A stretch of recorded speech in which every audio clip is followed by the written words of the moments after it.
El periodo de la tribulación cumple el más importante propósito de Dios en su plan divino para la humanidad.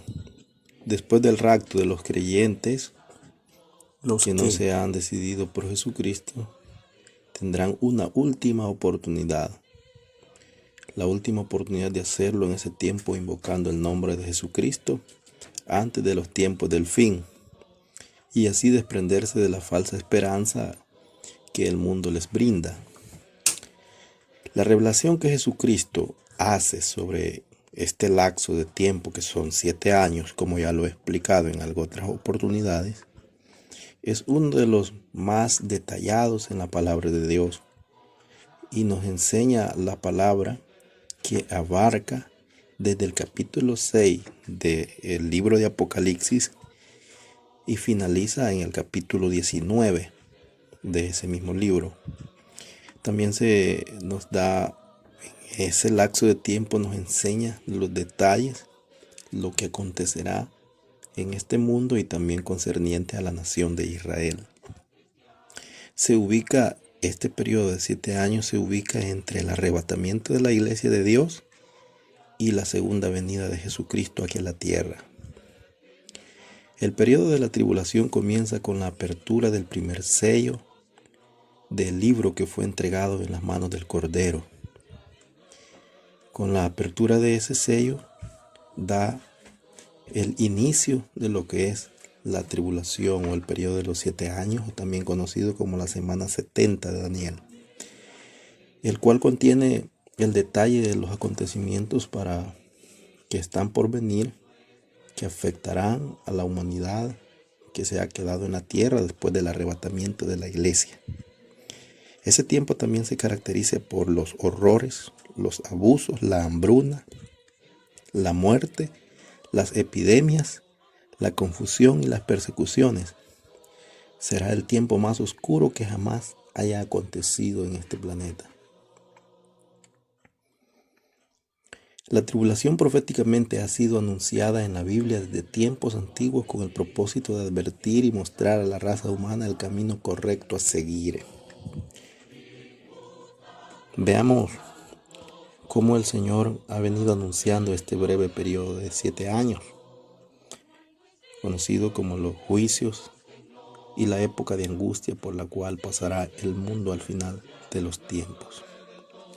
Leemos en el Antiguo Testamento, en el libro de Daniel, capítulo 12, verso 1, donde nos dice: y será tiempo de angustia, la cual nunca fue desde que hubo gente. También en el Antiguo Testamento encontramos en el libro del profeta Isaías, capítulo 26 y verso 20, donde nos dice: escóndete un poquito por un momento en tanto que pasa la indignación. Isaías capítulo 2 verso 12 nos dice también: porque el día de Jehová de los ejércitos vendrá sobre todo soberbio y altivo. También nos dice Isaías 13:6 y Joel 1:15: aullad porque cerca está el día de Jehová. Ezequiel capítulo 30 versos 2 al 3 nos dice: cerca está el día de Jehová, día nublado, día de castigo. Amós 5:18 nos dice también: ¿para qué queréis este día? Será de tinieblas y no de luz. El libro del profeta Sofonías nos advierte, capítulo 1 verso 14: cerca está el día grande de Jehová, cercano y muy próximo. Es amarga la voz del día de Jehová, gritará allí el valiente. En el 15 dice, verso 15 de Sofonías 1, nos dice: día de ira, aquel día de angustia y de aprieto, día de alboroto y de asolamiento, día de tinieblas y de oscuridad, día de nublado y de entenebrecimiento. El verso 16 dice: día de trompeta y de algazara sobre las ciudades fortificadas y sobre las altas torres. Y atribularé a los hombres y andarán como ciegos, porque pecaron contra Jehová.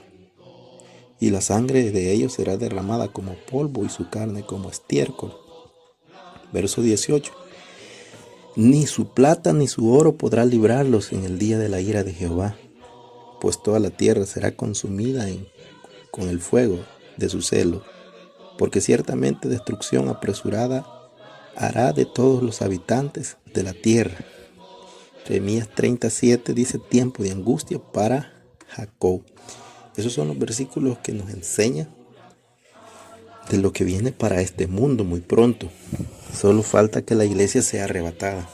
Estamos viendo los acontecimientos frente a nuestros ojos, lo que también la palabra de Dios le conoce como principio de dolores. Los principios de dolores son los que anteceden a la gran tribulación. Podríamos decir que lo que vemos ahora nosotros como iglesia no se compara a lo que sucederá después que nosotros como iglesia seamos arrebatados al cielo. Quiero ahora también compartir con ustedes algunos versículos que tenemos en el Nuevo Testamento. Mateo 24:21 dice, porque habrá entonces gran tribulación, cual no la ha habido desde el principio del mundo hasta ahora, ni la habrá. Mateo 24:29 nos dice, inmediatamente después de la tribulación de aquellos días, el sol se oscurecerá y la luna no dará su resplandor y las estrellas caerán del cielo y las potencias de los cielos serán conmovidas. Marcos 13:19 dice también, porque aquellos días serán de tribulación cual nunca ha habido desde el principio de la creación que Dios creó hasta este tiempo, ni la habrá. Apocalipsis 7:14 nos dice, yo le dije, Señor, tú lo sabes, y él me dijo, estos son los que han salido de la gran tribulación y han lavado sus ropas y las han emblanquecido en la sangre del Cordero. Pero ¿por qué el nombre de tribulación? Quiero compartir con ustedes y aclarar este concepto, este nombre, por qué usa la palabra de Dios o por qué Jesucristo lo define como tribulación. El propósito de Dios en este periodo no es el de atribular a la humanidad porque Él quiera o porque a Él se le antoje, no es ese el propósito, sino para cumplir su plan divino de redención y restablecer la unidad de todas las cosas a través de Él y a través de Jesucristo, por supuesto, quien murió en la cruz. Después del arrebatamiento de la iglesia, aquí en la tierra quedan las generaciones descendientes directos del pueblo judío, que fueron ellos los que rechazaron al Mesías que vino y no lo conocieron. Y los demás habitantes de la tierra que no han creído en Jesucristo o los que no quisieron recibir a Jesucristo como su único y suficiente salvador de sus vidas durante la iglesia estuvo predicando, todos ellos serán tratados directamente por nuestro Dios en este periodo conocido como la Gran Tribulación. Veamos algunos de los propósitos más sobresalientes que cumplirán con la humanidad o que se cumplirán con este mundo que atraviese el periodo de la Gran Tribulación, o sea, que atraviesen por los 7 años. Número 1, el propósito que Dios se ha trazado desde antes es, en primer lugar, redimir al pueblo de Israel, al pueblo escogido por Él, porque es un trato directo. Recordemos que Dios tiene un trato con Israel, porque es su pueblo. Durante el tiempo de la tribulación, el gran rigor de sufrimiento que experimentará la humanidad, el pueblo judío reconocerá su error y se volverá a Cristo. Los nuevos convertidos del pueblo de Israel son los testigos que saldrán a evangelizar por todo el mundo y se producirá el más grande avivamiento que nunca antes visto o se haya sucedido en esta tierra. Esto lo encontramos en Apocalipsis capítulo 7, donde los 144,000, que son por supuesto judíos, en ese tiempo ellos se encargarán de ir a las naciones y evangelizar y predicar el evangelio del reino en los lugares que no fueron alcanzados por la iglesia. En el tiempo de Pilatos, el pueblo de Israel pidió que se le crucificara a Jesús, pero ahora en la gran tribulación ellos se reconcilian con nuestro Dios y reconocen su error y aceptan a Cristo como el único medio de salvación. El Antiguo Testamento nos muestra una imagen de Dios casándose con Israel en el monte Sinaí. O sea, Dios ve y describe a Israel como su esposa, comprometiéndose bajo la ley de Moisés, entran en pacto con él. Es por eso que la Escritura siempre se refiere a Dios como el marido y esposo de la nación de Israel. Eso lo vemos en Isaías 54:5, donde dice: porque tu marido es tu hacedor, Jehová de los ejércitos es su nombre, y su Redentor, el Santo de Israel. Dios de toda la tierra será llamado. Jeremías 3:14 nos dice: convertidos hijos rebeldes, dice Jehová, porque yo soy vuestro esposo, y os tomaré uno de cada ciudad y dos de cada familia, y os introduciré en Sión. Dios se divorció ¿por qué lo hizo con Israel? Dios se repudia a Israel por un adulterio espiritual, por la apostasía y la idolatría que ellas tenían como esposa de él. Encontramos esta confirmación en Jeremías 3:6. Me dijo Jehová en días del rey Josías: ¿has visto lo que ha hecho la rebelde Israel? Ella se va sobre todo monte alto y debajo de todo árbol frondoso y allí fornica. El verso 7 de Jeremías 3 dice: y dije después de hacer todo esto, se volverá a mí. Pero no se volvió, o sea, Israel no volvió. Y lo vio su hermana la rebelde Judá. Verso 8. Ella vio que por haber fornicado la rebelde Israel, yo la había despedido y dado carta de repudio. Pero no tuvo temor la rebelde Judá, su hermana, sino que también fue ella y también fornicó. El periodo de la tribulación es un tiempo de castigo divino sobre esa esposa que Dios tiene, o sea, Israel, para reconciliarla nuevamente con su marido, o sea, que Dios le dará la lección. Oseas capítulo 2, verso 1 dice: decid a vuestros hermanos, a mí y vuestras hermanas Ruama. Verso 2 dice: contended con vuestra madre, contended porque ella no es mi mujer, ni yo su marido. Aparte pues sus fornicaciones de su rostro y sus adulterios de entre sus pechos.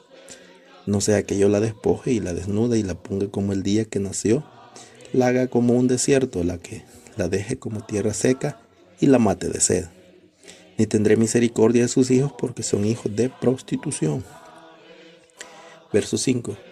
Porque su madre se prostituyó, la que los dio a luz se deshonró, porque dijo: iré tras mis amantes que me dan mi pan, mi agua y mi lana y mi lino, mi aceite y mi bebida. Verso 6. Por tanto, he aquí, yo rodearé de espinos su camino y la cercaré con cetro y no hallará sus caminos. Seguirá a sus amantes y no lo alcanzará. Los buscará y no los hallará. Entonces dirá: iré y me volveré a mi primer marido, porque mejor me iba entonces que ahora. Y te desposaré conmigo para siempre. Te desposaré en justicia conmigo, con juicio, benignidad y misericordia. Y te desposaré conmigo en fidelidad y conocerás a Jehová. En aquel tiempo responderé, dice Jehová, y yo responderé a los cielos y ellos responderán a la tierra. Y la tierra responderá al trigo y al vino y al aceite y ellos responderán a Jezreel. Y la sembraré para mí en la tierra, tendré misericordia de lo Ruama y diré a Loami: tú eres pueblo mío, y él dirá: Dios mío. En esta última afirmación encontramos que se ve cumplido el propósito principal de la gran tribulación para con Israel, porque Dios quiere que Israel se vuelva hacia él como lo hacía al principio. En la segunda parte del periodo de este propósito podemos ver que nuevamente Dios quiere poner a Israel como cabeza y por encima de todas las naciones gentiles, como Dios lo había prometido. O sea, Dios tiene ese trato y hará pasar a Israel por la tribulación para que Israel reconozca que tienen un esposo, tienen un marido espiritual. Éxodo 19:5 nos dice: ahora pues, si diereis oído a mi voz y guardareis mi pacto, vosotros seréis mi especial tesoro sobre todos los pueblos, porque mía es toda la tierra. En el Salmo 47:2 encontramos que nos dice: porque Jehová el Altísimo es temible, Rey grande sobre toda la tierra. En el 47:3, Él someterá a los pueblos debajo de nosotros y a las naciones debajo de nuestros pies. O sea que durante la tribulación Dios derramará su ira sobre las naciones gentiles por lo que han hecho o por lo que han causado a su pueblo Israel. Hoy en este tiempo los gentiles están pisoteando la ciudad santa de Jerusalén y atacan de diferentes maneras a la nación. Y en la gran tribulación Dios hace que Israel reconozca, y más allá en lo que es la séptima dispensación conocida como el milenio, Dios pone bajo la comandancia de Israel para que después, esto es después de que Israel como esposa se reconcilie con Dios, Israel queda establecido como cabeza nuevamente de las naciones, como Dios lo prometió a su pueblo Israel. Ese es uno de los propósitos que Dios tiene para con Israel, aquí hacerlo pasar por medio de esa gran tribulación. El segundo propósito que tenemos en cuanto a la gran tribulación es que Dios quiere terminar con el pecado. Recordemos que el pecado entró al mundo por medio de un hombre, el cual es Adán, el primer Adán. Este es el que desobedece a Dios y cedió ante los engaños de Satanás y pecó. Y con este acto entregó a Satanás todo lo que Dios le había entregado para que él lo señoreara. Desde ese momento hasta este día, Satanás, él gobierna sobre todo el mundo y lo hace sin Dios. Satanás es el que engaña a la humanidad con el pecado, y ella solo podrá librarse del yugo de este enemigo que le ha impuesto el pecado y la maldad. Solamente lo podrá hacer aceptando a Jesucristo como Salvador de sus vidas. ¿Quién es? Es el segundo Adán, Cristo Jesús. Eso lo encontramos siempre en las epístolas que Pablo escribía y lo mostraba en Romanos 5:14, 1 Corintios 15:22 y 15:45. El pecado dejará de poseer a las personas cuando Satanás sea atado al final, en el periodo en este periodo.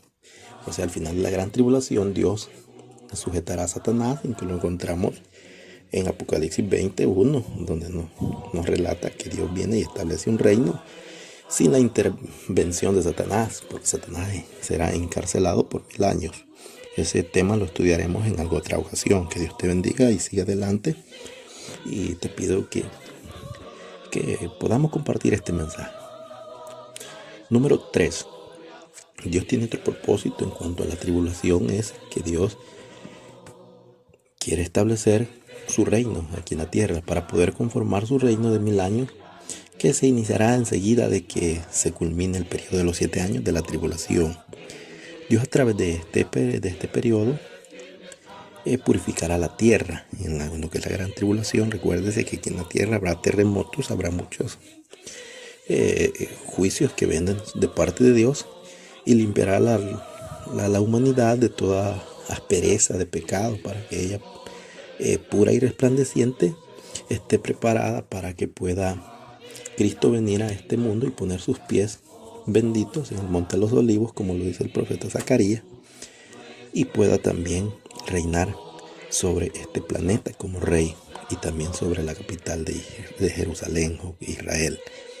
Apocalipsis 20 nos cuenta ese tema, el cual lo ampliaremos en alguna otra ocasión, el cual es el reino milenial. Número 4, el otro propósito que tiene nuestro Dios para cumplir en la gran tribulación, o lo que Dios quiere hacer con la gran tribulación, es terminar con las visiones de la profecía. Cuando se haya cumplido con los propósitos descritos anteriormente y en el pueblo de Israel se haya reconciliado con nuestro Dios, ya no habrá más necesidad de las visiones y de las profecías.